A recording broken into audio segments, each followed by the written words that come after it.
bakit huminto ang isang lalaki sa pagte-text sa'yo. Ano kaya ang mga dahilan niya?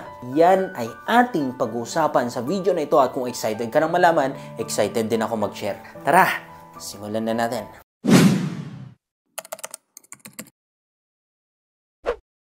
Napakaraming dahilan kung bakit hindi na siya nagte-text sa'yo, pero isa-isahin natin.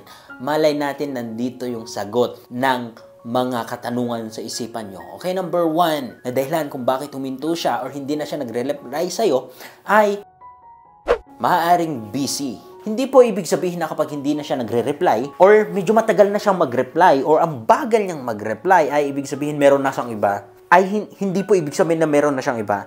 Hindi po ibig sabihin na meron na siyang kalandian na iba. Ibig lang sabihin sometimes busy lang siya sa kung anong ginagawa niya rin sa buhay, kung anong kinabibisihan niya sa buhay. Malay mo nagre-repair lang siya ng motor, ay iniisip mo na meron na siyang iba, tapos aawayin mo na, tapos i-chat mo na, hello, bakit hindi mo tinasagot yung tawag ko kanina, ha? Ano ba, nag-hotel kayo, no?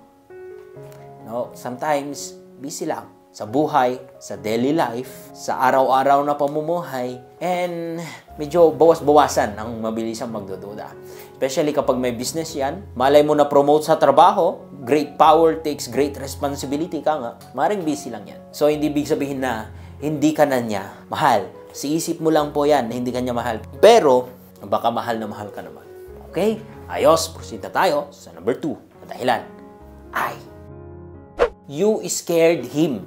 Ito yung very common na hindi alam ng karamihan ng kababaihan kung bakit hindi na lang siya nagre-reply. Out of the sky. Hindi na out of the blue. Out of the sky, biglang huminto na. Out of the sky, hindi na nagparamdam. Out of the sky, once a week na mag-reply. Sometimes, tinakot mo kasi siya. Naghasa ka kasi ng itak.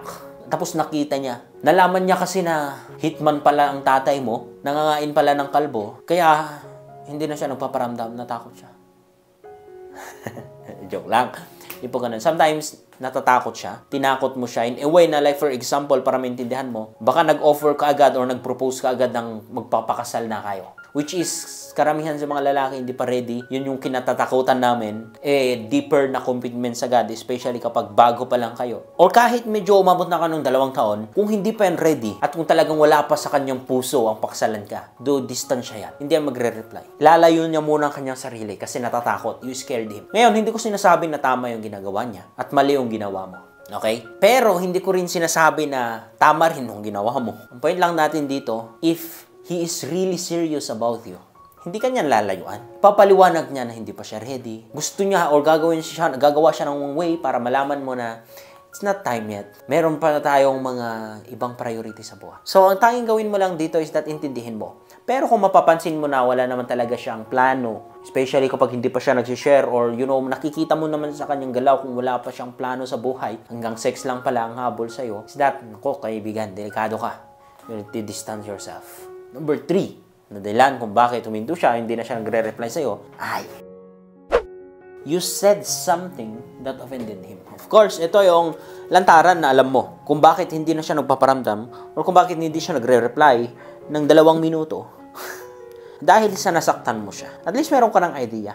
At least hindi ka na kung anong iniisip mo. Kasi maaaring talaga yon, sometimes pagdating sa mga ganyan, kailangan na namin space, kailangan namin na wala pa munang disturbo, kailangan namin na wala munang nanggugulo sa amin kapag nasaktan nyo kami. Kasi ganun ang lalaki. Lonely, oh Mr. Lonely. Gusto namin, distansya muna kapag nasaktan nyo kami. So, yun yung kailangan mo ibigay sa kanya. Bigyan mo muna ng space hanggang sa mag-exhaust yung kanyang galit, yung kanyang inis sa'yo, magre-reply yan.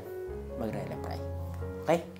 Proceed na tayo sa number 4. You always text him first.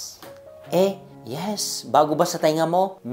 The reason why hindi na siya nagre-reply, the reason why hindi na siya masyadong nauuna na nag-chat sa'yo, nagte-text sa'yo, or hinihintay ka lang na ikaw ang palaging nagko-contact sa kanya because nasa idea na niya, nasa instinct na niya, nasa puso na niya, nasanay na siya na palaging ikaw. Kaya naghihintay. Kahit meron naman siyang time na mag-chat sa'yo, meron naman siyang time na kausapin ka, pero wala. Why? He's waiting. Gusto mo bang mangyari yon? buhay mo yan. Kaya nga palagi kong sinasabi sa inyo, stop or lessen to initiate the first contact. Let him do it. Kasi once na palaging ikaw, masasanay yan, tatamarin niya na mag-text sa'yo. Mawawalan niya ng gana. Okay? Nice. Proceed na tayo sa number 5. He doesn't want the things that you do. Ito na naman, very uncommon, or ito naman magtataka ka kung bakit hindi na siya nagre-reply because he is not interested sa mga bagay na gusto mo, na ino-offer mo sa kanya, na gusto mong gawin with him, na gusto mong execute with him. Sa mga bagay na interesado ka, hindi siya interested. Sa mga bagay na gusto mo, hindi siya interested. Ayaw niya. Kaya distansya niya yung sarili niya sa'yo. Okay? So, anong gagawin mo sa mga situation na ganyan? Ano pa bang gagawin mo? If he is not interested with you and he is not willing to spend time with you, he is not willing to adjust, he is not willing to understand you, what are you waiting for? Ang daming tao sa Pilipinas pa lang, sa syudad nyo pa lang, sa barangay nyo pa lang. Sa Pilipinas pa lang, ang daming lalaki. Don't waste your time. Meron at merong tao na gusto yung mga bagay na gusto mo din. Makakaintindi sa'yo at hindi yung i-distansya ang kanyang sarili. Okay? Huwag mo ipilit ang sarili mo. You have a value. You have your own worth. Love yourself. Proceed na tayo sa number 6 na bahilan kung bakit tuminto siya sa pagte-text sa'yo. Ay! You are just his booty call. Call. Booty call. You know, ano bang ibang term nito? SOP. Ka-sex lang on the phone. Or sex lang ang habol sa'yo. This is one of the very common na nangyayari. Especially sa generation na ito.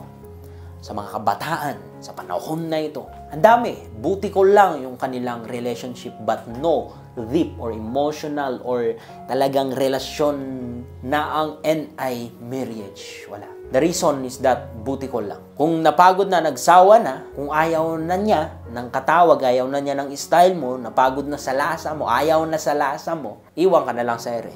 This is what they call ghosted. Pagkatapos kang ganon-ganonin na lang, iwan ka.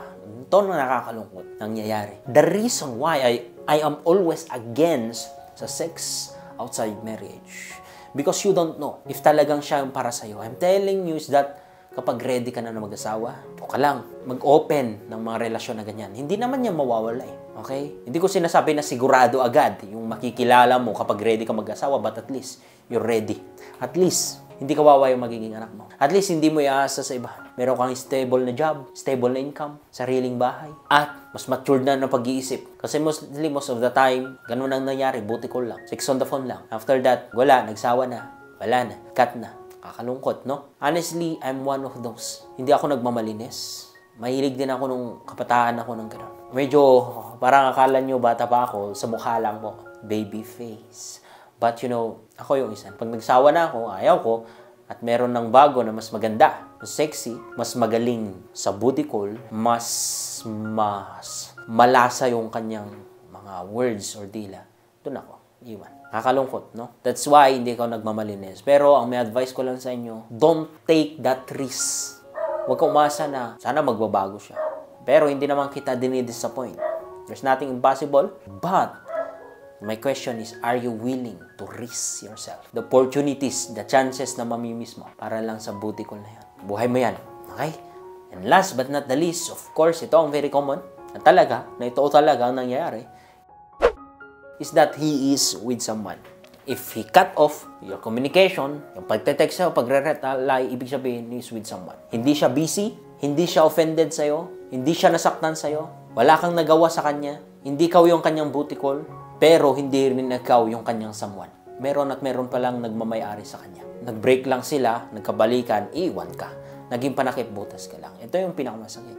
And no advice ko sa mga situation na to, hindi ka nawalan. Nangyari yan sa'yo dahil ayaw ni Lord na mapunta ka sa tao na yan. Malay mo, nagkatuluyan kayo niyan. Tapos, mahal niya pala yung ex niya. Magkasawa na kayo tapos binalakin yung ex niya. Sino mas kawawa? Ikaw. So, wag ka masaktan. Masakit man, pero wag mo masyadong dibdibin. Move on.